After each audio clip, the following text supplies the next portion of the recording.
Hello, welcome to Seek, Go, Create. Tim Winders, your host here. Got a great topic today. I'm going to be covering it solo.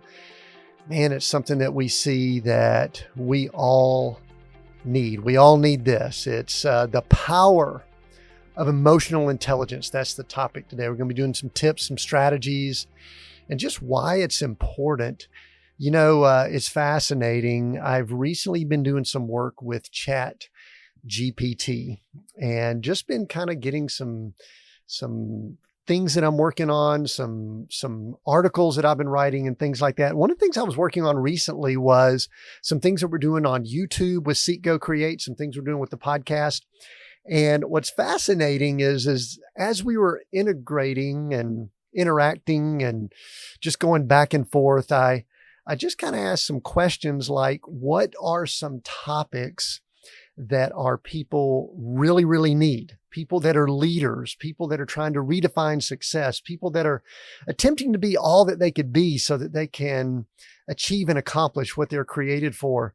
And one of the top topics that came back was related to this one we're discussing today, which is emotional intelligence. And I've always interacted with emotional intelligence. I've always kind of taught it, worked with it for now 30 plus years. There's some great stuff out there, but I really felt like we might want to just take an episode and focus directly on emotional intelligence. So that's what we're going to be doing here.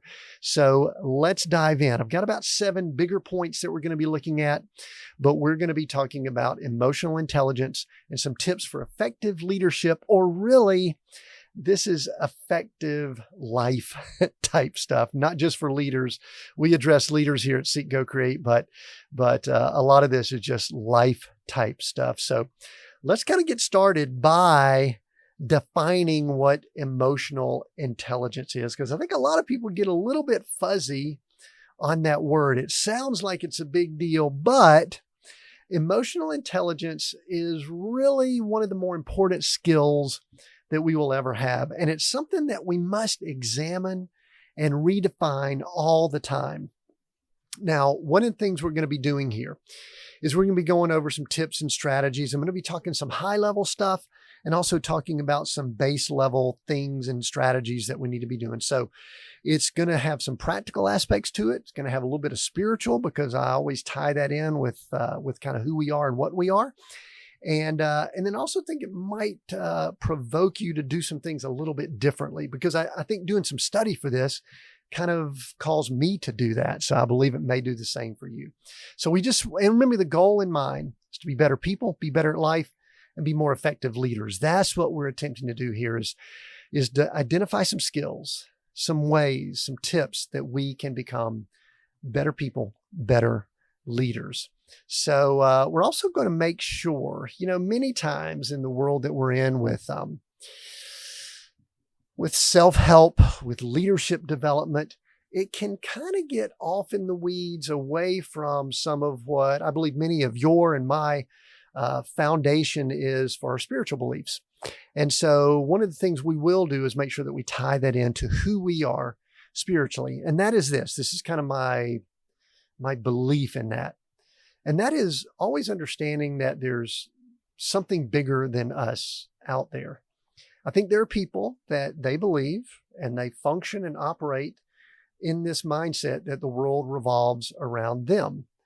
And I was about to say that's okay. I don't think that's okay, but I guess it's okay to recognize that there are people that are always going to be that way. We're not going to change them. And so everything we're talking about here with emotional intelligence is going to revolve around the concept that there's a bigger picture than just us. It's bigger than us. There's other people involved. It's not all about me. And so that's an important foundational principle as we go through this. So let's look at what emotional intelligence is. It's the ability to recognize and understand one's own emotions. Now, emotions are kind of a funny topic for me, because it's a bit of a joke in our family. And I think my father was this way. I think my grandfather was this way, is that I'm not typically one that would show a lot of emotions. The reason I bring that up here is don't Don't get sidetracked thinking this is only about emotions. We're tying this together. It's emotional intelligence. And that means understanding our emotions, having some awareness and understanding of others' emotions, and understanding how it all fits together and how we lead our lives, how we interact with other people, how we lead and attempt to be the most effective leader that we can be. So it's not just about us. It's not just about others. It's how that integrates. So we want to use that information to guide our thinking and our behavior. And there's a word I'm going to throw out here. To me, it's basically using wisdom. And wisdom, it'd be great if we just knew more about ourselves. It would be awesome if we knew more about other people. I think wisdom is where we're able to marry those two together and make it work for us in our day-to-day lives, leadership, business, ministry, things that we do. So we're going to use the word wisdom to describe what we're learning here about emotional intelligence. Now, one word of caution here. And I was once this way. I have interacted with people. I'm sure that you have too. I'm hopeful if you're listening in on this, that you're not this way. But I want you to make sure that you avoid that's just the way I am, I can't change, deal with it mindset. Because it's real easy to do that, especially if we get a little bit lazy, if we get a little bit fatigued, if we get a little bit tired, if we get frustrated. It's very easy to do something like, this stuff's too hard. I don't want to make adjustments. I don't want to change. I don't want to learn more about myself. I don't want to learn about other people. I am just the way I am. Don't be that person. Don't be that guy. Don't be that girl. Don't be that leader that basically says it's my way or the highway, because I can tell you there might be some places that style, that mindset can be effective, but I believe it would be extremely limited, and I think it would be extremely short term. Don't be that person. So that's not just the way you are. We can change, we can adjust, and that's what we're going to be talking about here during this episode, this session. Emotional intelligence is a vital aspect of leadership that is often overlooked. People look for skills, they look for techniques, they look for ways to do meetings better. And we talk a lot about that here at Seek, Go, Create. We do, because it's important. But this outside of our spiritual foundation is probably the most important thing we can do. Emotional intelligence, vital aspect of leadership. It's often overlooked. And again, it is the ability to recognize and understand one's own emotions as well as the emotions of others, and to use this information to guide our thinking and behavior. Last thing I want to mention here in this, introduction, before I get into some tips, is I want to talk about the concept or the understanding of how we are made up, how we were created, how we are built. And I believe, and this is scriptural, I believe that we are spirit, soul, and body. There's three things that make us up. There's the physical aspect of it for those watching the video, or I've got my physical aspect. I'm, sitting here. I'm in a chair. I've got my black shirt on that I always wear, a lot of black shirts. And this is my body. This is the physical aspect of me. And then there's the spiritual aspect to me. And some people may not believe in this, but I believe there is something beyond us. I believe there's a higher power. I actually happen to believe it's God, and I believe in the Father, Son, the Holy Spirit. I believe in the God of the Bible. That's my belief. But even if you don't, there is probably a spiritual aspect that you come to understand.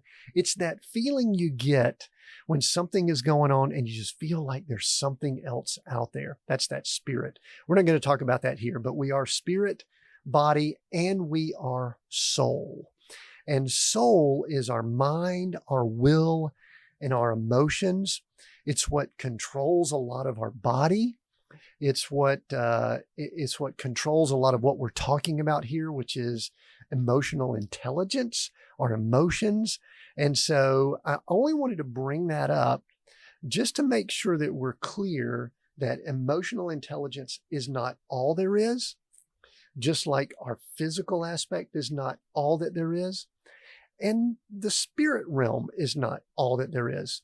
Those three work together. I don't know if they're like three legs of a stool or they just integrate all into one. I think is more a better way of looking at it. They all come together in one, which is me, which is you. And the more we understand that, or at least attempt to understand it or recognize it, then the better equipped we are to talk about topics like we're talking about today, which is emotional intelligence. So spirit, soul, and body, and reminder that the soul is mind, will, and emotions. And we're going to be discussing those items related to the soul of mind, will, and emotions here in emotional intelligence. Okay, let's go to tip number 1 here, and let's make sure that we understand the basics of emotional intelligence. And let's just look at some of the key components. We're going to be looking at each one of these a little bit more. Key components of emotional intelligence: self-awareness, self-regulation, motivation, empathy, and social skills. All of those by themselves have a powerful and they really do impact the way we interact with ourselves and with others. And so we're going to look at each one, but I want to make sure that we're clear. Emotional intelligence is how they all fit together. They all come together at one. It's not just one or the other. It's not just being self-aware, because one can be extremely self-aware, but not have good social skills or empathy. One can be very empathetic, but not be self-aware. And so all of those fit together: self-awareness, self-regulation, motivation, empathy, and social skills. These components can help us, you, me, become more aware of our own emotions and the emotions of others. That's why we're going to break down each one of these to understand how it fits into the bigger concept of emotional intelligence. And so what we want to do is just begin peeling back layers or uncovering those levels of understanding so that we can be, and this is where we're going with this, more effective communicators, interact with people better, and also be more effective leaders. Because it's my belief, I believe you would believe this too, that you can't be a more effective leader if you're not an effective communicator. And so all the goal is, see, it's building on things. In fact, all of this will kind of build upon each other, that we want to understand how all these fit together so that we can move into the practical, which is communicate better and be a better leader. And it's fascinating. I've used this example before, that I've been married going on 35 years. And most of that time we've been married, I've been one that would be, I guess, a growth-minded person. My wife is too. Glory, we study, we read, we do a lot of the things we're about to talk about here on these tips. But yet, even with that, we will have situations that arise that will show us that we need to continue growing in the area of effective communications, emotional intelligence, interacting with others, understanding each other, understanding ourselves, being self-aware, and then understanding others. And so this is a constant process. Don't think it's something that you're going to get the 3 to 5 steps we're about to talk about here, 7 steps, and you're done, put it aside, and then you can kind of move on and do something else. No, this is constant. And that is the thing that I think we need to understand the most, is the ongoing process of emotional intelligence. And I'm going to talk in a moment just about some reasons why it's a constant challenge. So tip number 1, understanding how all of those fit together: self-awareness, self-regulation, motivation, empathy, and social skills. Tip number 2, we want to talk about developing self-awareness. I had someone ask me not long ago, I believe it was a coaching client or someone that was talking to me about coaching that I do. I'm an executive coach. I work with leaders and leadership teams. And they were asking me, if you could help someone with one thing, what would it be? And I think it might have been a question I was answering on the Wisdom app where you've got 60 seconds to answer. So I don't have the length that we're talking about emotional intelligence here. And they said, if someone can develop one area of their life to be successful, to redefine success, to do better in life, what might it be? And I answered, to be more self-aware, to understand ourselves a little bit more every day, every week, every month, every year. So develop self-awareness is the tip number 2 that we're talking about here. And it is so important to understand more about who we are. It is the ability to recognize one's own emotions and thoughts and understand how they influence behavior. And you know, a lot of us will say, especially those of us that maybe hold our emotions kind of under check as far as what external people see, that doesn't mean there's not a lot going on inside. And in fact, that's part of the challenge with this many times, is that some people look really strong, really confident, really bold on the outside, when there's a lot of turmoil, there's a lot of stuff, there's a lot of pain, there's a lot of scars, there's a lot of wounds on the inside related to emotions. And just because we don't see it on the outside doesn't mean there's not a lot going on the inside. I've actually recognized it over the last few years with all the change that's gone on in the world. I mean, I'm a guy, I understand goal setting, I understand achievement, I understand quote unquote success. And the last few years have been kind of weird for me with all the weird news that's been going on with pandemic and things happening in the world, and more division than we probably have seen, more that's going on as far as conflict on social channels and things like that. I've recognized this is probably eaten away at my emotions more than I would care to admit. My guess is that some of you are the same. And so I've had to come to terms with, I need to work on some of the items to be more aware of that and work through it and understand that for me, I need to be in a creative mode more than in a thinking and looking at news and trying to understand what's going on in the world mode. And so I've had to kind of make some shifts and adjustments, and maybe you do too. And so it's important to understand and be more self-aware. Strategies, tips, ways to be more self-aware. Quiet time. And you're going to hear this over and over again in talking about emotional intelligence, is cutting off a lot of the distractions and what's going on around us. Journaling for me is powerful because there's something that goes on when you take a pen, or I've got a digital pen with my digital pad, and your brain can't typically multitask when you're writing something. And so to capture your thoughts, I spend time in prayer when I journal, and it's sometimes me conversing with me. And then I open it up and I say, God, do you have anything to say to me? And many times I believe he speaks to me while I'm journaling. So journaling is a way to really reflect on yourself and be more self-aware. You know, a lot of people will say just mindfulness or meditation is a way to do that. I like to look at it as a different way, as a follower of Christ or Christian. I think there's some things in the meditation world that can kind of go down a spiritual path that's not of my belief system. That's, you know, fine if it's yours, but it's not mine. And so I like to do it, maybe spending more time in prayer. But I'll say it in a real practical way. Let's just take the meditation, mindfulness, prayer off the table. This is a practical strategy. And I'm going to give you an example to use. I think that what we have to do is be still and quiet and clear the mind of the garbage, the junk, the stuff that's going on, do a reset. And I'm going to use the example of a pressure cooker so that you might can understand it better. If you are of a certain age, you understand and remember times before we had crock pots and instant pots and things like that.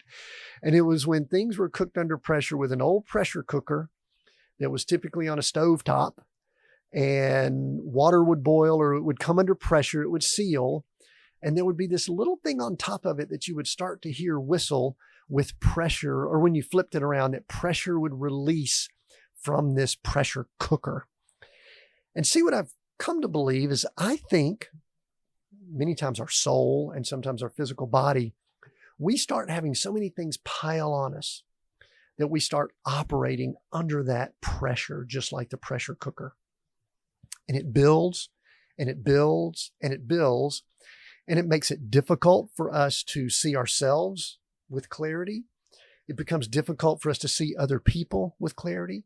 It becomes difficult to make decisions with clarity. And so somehow, some way, we need to relieve that pressure. Now, some unhealthy ways of relieving pressure would be substance abuse or substance, period. Just going to have a drink or two, or 3 or 4. Just going to have a sip of wine, or open up a bottle, or I'm just going to get the remote, turn on the TV and stream things until 2, 3, 4 a.m. Or there's much more possibly destructive habits that we can talk about that people will fool themselves attempting to relieve the pressure from that pressure cooker. It's my belief, for me, and a lot of the people I interact with, that I coach, work with, that I observe, that being still and quiet, journaling, prayer, if you want to call it meditation, quiet, is one of the most powerful ways of relieving that pressure of that pressure cooker, which is our lives. And then that allows us to have a lot more understanding of ourself. And so that's an important thing. So that example of the pressure cooker, I think, is going to stick in your mind. So your goal to be more self-aware, to help with emotional intelligence, is to relieve pressure from the pressure cooker, which is us. Other ways, other practical strategies for being more self-aware. We can take personality assessments. There's a lot of them out there. There's a lot of them that I like more than others. In future episodes and teachings, I'm going to be talking more about those. But just take an assessment. Myers-Briggs, DISC. I like Strength Finders. There's Enneagram, which is one of my least favorite that's out there right now. I'll be explaining that later. But personality assessments, they just help you understand yourself a little bit better. Now, because I'm a coach, I work with leaders, executives, and other people. I believe that one of the best ways of becoming more self-aware is to humble yourself, and to go get a coach. And it could just be a conversation or two. It could be someone that's informal that you talk to, that they could speak truth into your life. It could be someone that you contract with or you interact with, like myself, that works with you, and that they are going to speak things to you that will relieve some of that pressure, or will call some things out, or will make you more self-aware and maybe help you see some blind spots that you don't see. So I think it's important to have someone. It's not a coach. Maybe it might be your spouse. Maybe it might be someone else that can speak into your life and that you can, help with self-awareness. Some ways that being self-aware can help you, in decision-making and relationships. I'll give you a couple examples of myself. I am one that has fairly quick decision-making processes. In other words, I'll look at things and just real quick make a decision and be pretty firm and confident about that. Now, that can be beneficial in some areas. It can be a challenge in other areas. And some of you probably have that too. It's a tendency of a lot of entrepreneurs and leaders. I have found that it's a skill, and it's beneficial at times, but at times I need to pause, slow down, and not make such quick decisions. And so decision making is one. And it also can be impactful in dealing with other people. Because if you're around a team, if you're part of an organization, if you lead a group, then while it's good at times to make quick decisions, to be able to collaborate, to solicit other people, get other people on board so they're part of the mission and what is going on, that can be very helpful. So that's just one example of just a self-awareness item that's very helpful. So remember, self-awareness, the ability to recognize our own emotions and thoughts and understand how they influence behavior. Okay, let's jump down to tip number 3. And it's something that we're going to be calling practicing self-regulation. It's important to be able to regulate, I'm going to use a word that's control, that a lot of people like, a lot of people may not like. But self-regulation is the ability to manage one's own emotions and behavior in different situations. This is essential for effective leadership. It allows us to remain calm and composed in challenging situations. Now, I want to say this is control, not being stifling. I have on our podcast, Seek, Go, Create here, I have interviewed a lot of people. And a conversation that I have often when I speak to female leaders is something to the effect of, why is it that male leaders have the ability, and this is generalizing, so apologize for this, but male leaders have the ability to raise their voices, to get mad, to get angry, to be real forceful and direct in their communications around meetings and things like that. But it seems as if women do not have that much grace. We don't typically, and I say we because I probably do this too, we don't allow women to raise their voices and to show more emotions. We should do that. But one of the things that I want to say related to this is this doesn't mean that we have to be calm and monotone at all times. There are times when it is important to show some degree of, we'll call it emotion here.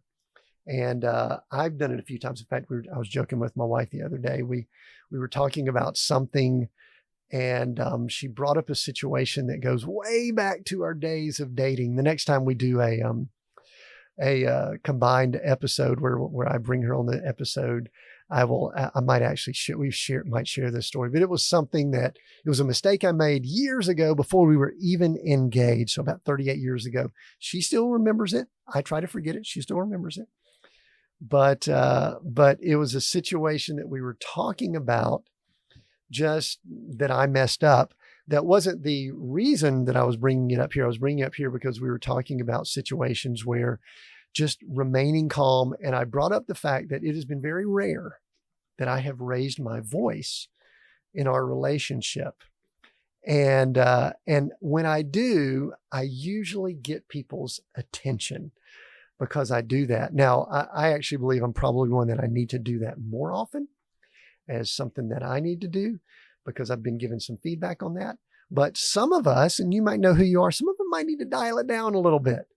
We unfortunately have seen recently in some areas of ministry that there's been some leaders that have been abusive, maybe not physically, but you know what? Just being verbally abusive is almost as bad, if not sometimes more emotionally damaging to people, especially in ministry settings. And it's when people have just, that pressure cooker has just boiled. It hasn't been allowed to be released, and they just become jerks. And truthfully, that's not effective leadership, which is what we're looking for here. So remember, remain calm and composed in challenging situations. But I want to remind us again, it is control, not being stifling, still being you, but using your unique skills.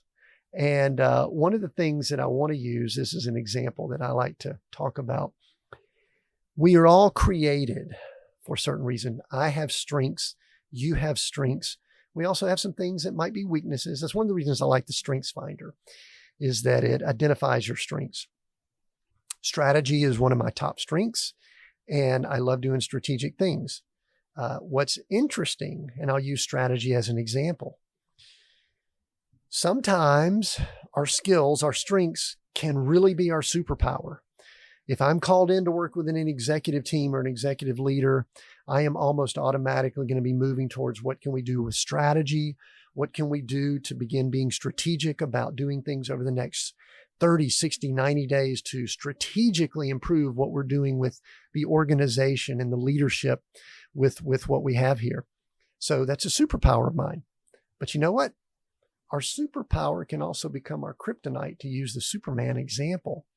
And there are times that strategy, overthinking things, wanting to really lay out the plans and details, can become kryptonite for me. There's times that, you just need to kind of move forward and do things. There are times in working with organizations that I have to identify we've got some sickness. When I'm looking at working with organizational health, there's some sickness here. There's some real challenges that we've got to address. And yeah, we can be strategic about it, but we're not going to be doing strategic things until we get this wound, this thing healed, until we do the pre-operation, the strategy to kind of get this taken care of. So anyway, you can have your skills be a superpower, but remember, they could also be kryptonite. Keep that in mind. So here's some strategies for self-regulation or just being a little more control. Setting boundaries. And that's just like controlling your time, controlling other people's time, creating boundaries around relationships, because there may be certain people, let's just go ahead and go here. There may be certain people that they push your buttons more than other people. And they do, but you have to deal with them. You have to interact with them. You know what? You could set boundaries that you set up appointments with them. Could be people that work for you. Could be people that you work for. Could be employees or customers or people that you contract with. It could be family members. It could be all types of people. Set boundaries. What do I mean by that? Well, let me give you a practical example. Let's just say that there's an employee that they come knocking on your door, they call you up or whatever, quite often.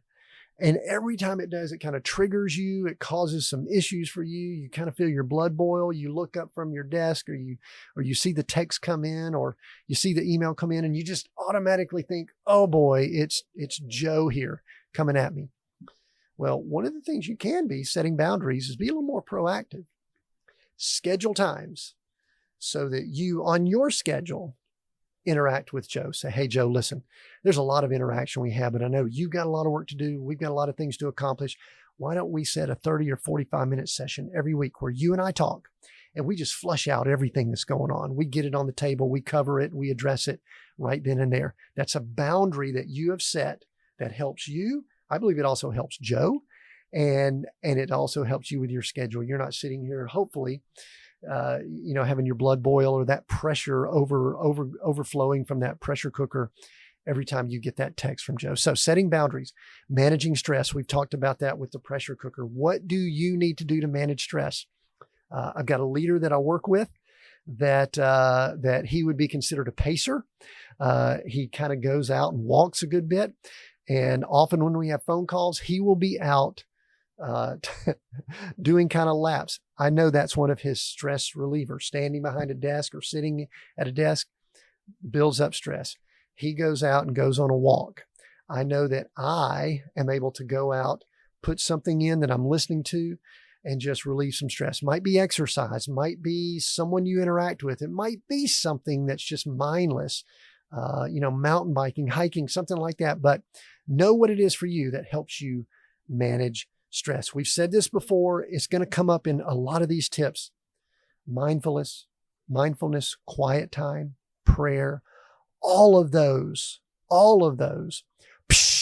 they help relieve the pressure of that pressure cooker that is us, that builds up. So self-regulation, controlling our emotions. It's a leadership skill, helps us with leadership relationships that we all need. Let's go to tip number 4, cultivate empathy. Boy, this is a tough word for me.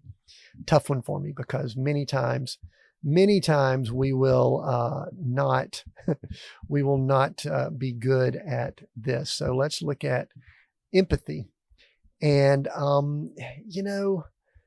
this is closely related to sympathy and other things like that. But, empathy is something that we all need. And I think we can all admit that in the world we're in today, with all that is going on, we need a lot more of it. So here's the importance of it. It is the ability to understand and share the feelings of others. And that's something that might be tough for some of us to grasp, but we need to. It is an essential component of emotional intelligence.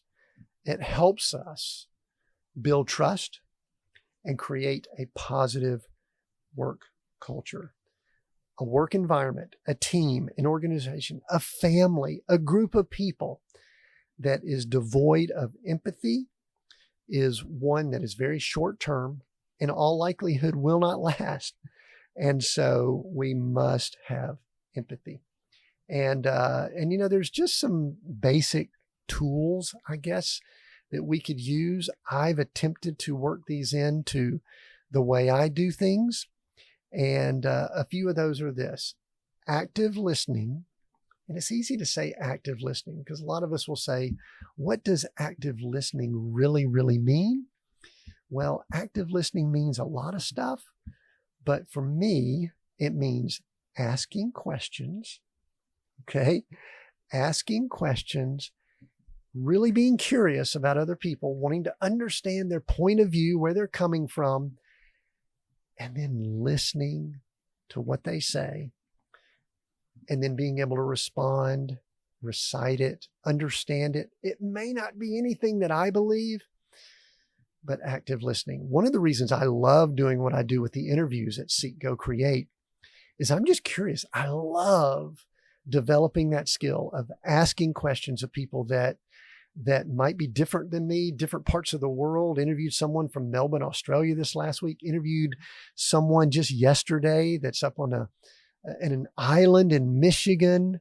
And I just love having those interactions. I think it helps me with empathy. I believe it would help you if you just ask more questions, listened, understand different perspectives in the world we are in today. The ability to understand different perspectives. Not that we have to agree with it. I'm not saying you have to change your belief system, but it is nice to have empathy and understanding of different perspectives. And then just practicing compassion, just practicing that. And I need this. We all need this. In the world we're in with business, and I know with leaders listening in, I think some of you need to hear this. We go about our day. We've got, key things that are important for us, like profit and customers and employees and things like that. We've got things that are just coming at us all the time. And many times it is so easy to push aside that desire to be compassionate and to just be understanding and to attempt to try to find out where other people are coming from. And let me give you a real example that's important, that improves leadership skills. This is what I coach. I've got an executive that I work with that would be extremely task-minded. They are very good at getting things done. And they have a number of people that report to them. And one of the things that we've built into their tasks, because they would go long periods of time possibly without doing this, is the task of blocking 30 minutes to having a conversation with the people that report to them. And that's important. And they went, oh, okay, I've never thought about that. It forces to ask questions. How are you doing? What's going on? Are you doing okay? Do you have everything you need to get your job done and to get the work done? Is your energy levels okay? Is your work-life balance good? Those sound like soft questions, but they are important questions for emotional intelligence and for the skills that you need for empathy. So you can build that in.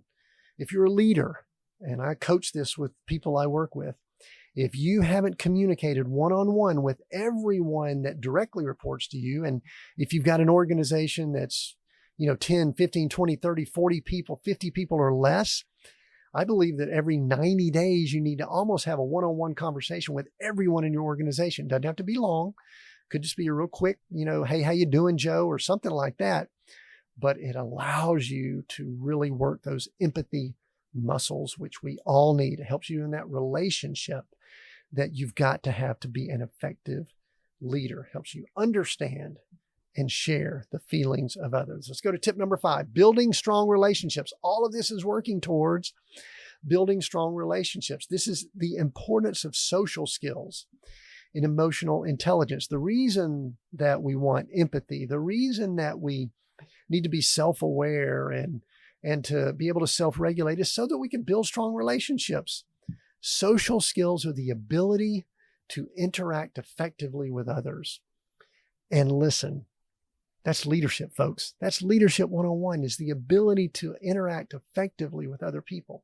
They're essential for building strong relationships, which becomes the important aspect of leadership. Embrace this. Do not ignore this. Make it a lifelong quest to improve your social skills. Now, let me go ahead and say this. It's going to change a little bit with age, maturity, with differences in generations. And it's especially going to change with technology, because if we were having this conversation 20, 30 years ago, we wouldn't have, I'm holding up my phone for the people that are watching this. We wouldn't have cell phones. We wouldn't have the computers that we're on. We wouldn't have podcasts, YouTube, all these things that we have. So technology is making this more interesting and more challenging at the same time. And it's also impacting generations. One of the things I've noticed is that the emotions of my generation, I'm the tail end of the baby boom generation, we really do kind of keep our emotions, I don't want to say in check. We don't like sharing them. We don't like people to see us bleed or have issues. The generations really behind us, and especially the generations of my children and others, they show emotions more. And I typically don't like that. I've got to get used to it because it just is the way it is. So younger generations need to understand they may be dealing with some less emotional people if they're dealing with more mature people that are in my age bracket. And we've got to understand that there might be more emotions involved with others that are dealing with so much stuff with technology. They've grown up connected and it's just different. So we've got to embrace it. It's lifelong. We're never going to arrive and have all of this. Strategies for building strong relationships. Basically, interact with a lot of people. That's the simplicity of it. Network. Get out of your comfort zone.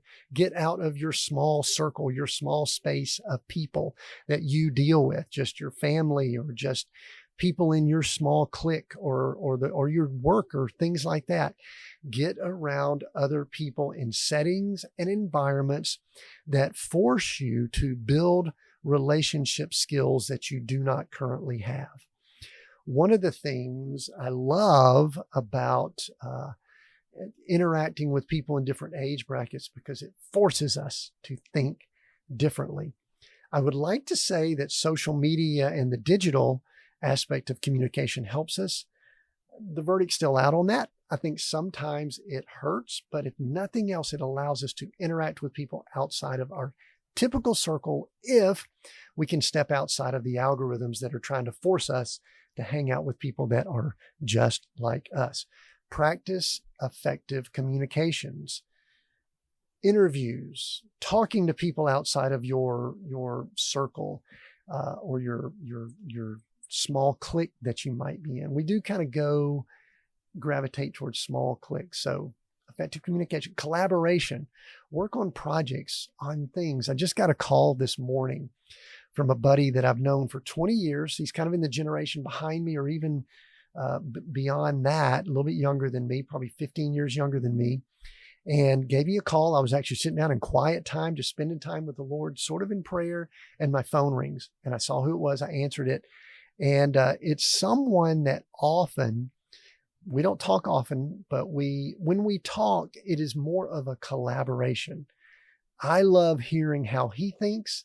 I'm hopeful and I believe that he likes hearing how I think. So collaboration is important in developing social skills. Basically, the thing we're talking about here is practice. Practice making this a lifelong quest to improve our social skills. Practice it over and over and over again. Get reps, get reps, get reps. So, and keep this in mind. For those of you that might think this is a soft skill, workers, team members, people that want to interact with you, they will take less pay and benefits if they have a healthy relationship with people that they interact with or work with. So this is the glue that holds most organizations, families, relationships together. And that is the ability to relate, the ability to listen, the ability to understand, the ability to have the social skills to interact with other people. Tip number 6, it is so important to be a continuous learner, and especially when it comes to emotional intelligence. Continuous learning is the ongoing process of acquiring new knowledge and skills. Ongoing process of acquiring new knowledge and skills, growing, basically growth. It is essential for developing emotional intelligence. It keeps us open to new ideas and perspectives. This is a muscle. You go to the gym, you work out muscles, and you've got to keep working those muscles out to keep them growing and to keep them flexible and to keep them healthy. This is a muscle you've got to keep growing and working, and that is the thought that you have a growth mindset, the thought that you can grow and do new things. Continue doing that. Here's ways of embracing a continuous learning mindset. This is a simple one. Reading. Just read. Now, what you read is important. But your reading, had an interview with someone recently on the podcast that they brought this up. They do study every day. And they said, if you just study to gather info so that you can teach it, share it, or whatever, you may not be tapping into this growth mindset. You need to be reading to change and grow yourself. If you change and grow yourself, that will spill over to other people and what you do with other people. So read to grow. Attend workshops, trainings, get around other people. Those are also ways, strategies to embrace continuous learning. And big one here, have a coach. Listen, you want to be stretched? Get a coach. I've got a client that I work with that's the head of an organization, and they sent me a video the other day, and I won't go into some of the details, but I can tell by the tone of their voice that they were offended by an interaction from a potential client that they had. I mean, they were just upset about it and ticked about it. And they were asking about the technique of the way they dealt with it and things like that. And I basically, in my response, said, I do want to mention one thing. I could tell that you're very offended by the way this person interacted with you. And probably the technique is going to be irrelevant unless you kind of clear that out of your head. And so I think we are really able to grow when we've got some form of a mentor, coach, team, group, people around us that will stretch us and help us grow. They'll bring us into doing new things, breaking the ruts in our life, and just getting out of our stodgy habits. We can get in a rut of doing the same thing over and over again, and it is very powerful, very helpful as far as a growth mindset to just break those habits, get out of that rut. So those are some examples and some ways that you can have a growth mindset, to be in the growth mode, to make sure that you are learning and you have that learning mindset that helps with emotional intelligence. So let's see, we are at tip number 7, the last one. And it's one that I want to kind of tie in the spiritual aspect of things to that soul or that emotional intelligence that we were talking about. It is important, I believe, because of our faith. If you're someone of integrity, someone who shares the faith that I have, or maybe whatever faith you have, is to lead by example and model the behavior and values that align with your faith. That's just something that I think it's important with emotional intelligence, because if your values aren't aligned with your EQ or your emotional intelligence, then you know what? There's going to be battles that are going on inside you. And if battles are going on inside you, it's going to create stress. And if you're creating stress, I'm going to go back to that pressure cooker. You are going to start building up pressure. And then what it does is it makes it difficult for you to think clearly, like we discussed earlier, interact with other people, understand yourself better. All of the things become harder. So you want to get aligned, lead by example, and model the behavior that you need to model. That's the importance of leading by example in emotional intelligence. Things like integrity. What you do lines up with what you say. That's not being a hypocrite. Your words and your actions are in alignment. There's a word called humility, being somewhat humble and admitting that you don't know everything and you're not the greatest thing ever. Somebody needed to hear that. I need to hear that at times. Admitting when you are wrong. That's an important value and behavior for us. And you know what? We will be wrong. Let me go ahead and just say it.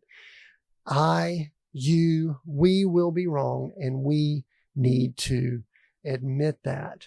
And I'll share a quick example related to that. I'm actually working on a project with my son, and my son actually is the engineer editor for this podcast. So he's going to hear this. There was a situation the other day where we were working together. We were riding in the car. He was working on a project that I was trying to help him with, and the project was not going the way he wanted to. And he got fairly upset by it. And I got upset because he got upset. And, neither one of us were right nor wrong, but I did not handle it well. Later, I just recognized, you know what? I need to tell him that I was wrong. And when I brought it up, he said, you know what? I was wrong too. And both of us kind of admitted, you know what? We need to do better in those situations. And so we're trying to do that. And we're still working on the project. And he's editing this podcast, so he's hearing this. So anyway, thanks for all you do, JK. I appreciate all that you do. And I apologize if sometimes I respond in a tough way there. Anyway, but admitting that we're wrong, that's an important aspect of living our values and just being more humble. You know what? It's important that we are constantly reminding ourselves of who we are, spirit, soul, and body. And I mean, that's where, some of our church groups, our spiritual groups, our accountability groups, our groups that kind of help us stay grounded are something that's very important here. That's an important strategy.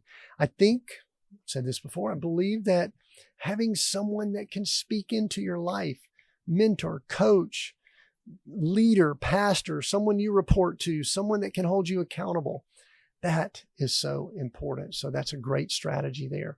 And so it's one of the reasons why leading by example is one of the best ways that we can improve our leadership skills and our relationships, especially in the areas of leadership, business, and in ministry. And, as I kind of wrap up here, I just want to mention that really emotional intelligence, and this is specifically for those people that are followers of Christ, it is really exhibiting the fruits of the Spirit listed in Galatians 5:22-23. And listen to these. These are the fruits of the Spirit. This is if we are followers of Christ, if we are spiritual beings, if we are submitting ourselves like we claim to do, this is what we should be showing. And I want you to really listen to this and say, Tim, this is probably what we should have been teaching on. It really exemplifies the emotional intelligence: love, joy, peace, patience, kindness, goodness, faithfulness, gentleness, and self-control. Those gifts of the Spirit, the fruits of the Spirit, are listed in Galatians, and they really they exemplify everything that is emotional intelligence. I hope this has helped. I hope that you're able to take some notes from this and use the examples we've talked about. I know that myself, I may need to listen to this a few times, share this with other people. You probably know people that need to hear this. If you're listening to it on the podcast or watching on YouTube or even reading the notes, share this, because I believe that a lot of people need to hear this, not just once, but over and over. And I want to remind you of one thing as I wrap up here. This is not a training course that you go get trained on. You get it and you forget about it and you just tuck it away. This is not a destination. It is a journey. It is a process, not an event. Just remember emotional intelligence, the power of emotional intelligence. It is really the way that you will become an effective leader and be effective in your relationship. So I hope these tips have helped. I hope this has been a great episode and session for you. And I just want you to continue listening in here on Seek, Go, Create. We've got so many things going up. We're actually working on a guide that we're going to give away, actually. So keep a listen out for this, that we're going to give away, that goes into more details on this topic and some others related to leadership and redefining success. So keep an eye out for that. But make sure you subscribe. We've got new episodes every Monday. Until next time, continue being all that you were created to be.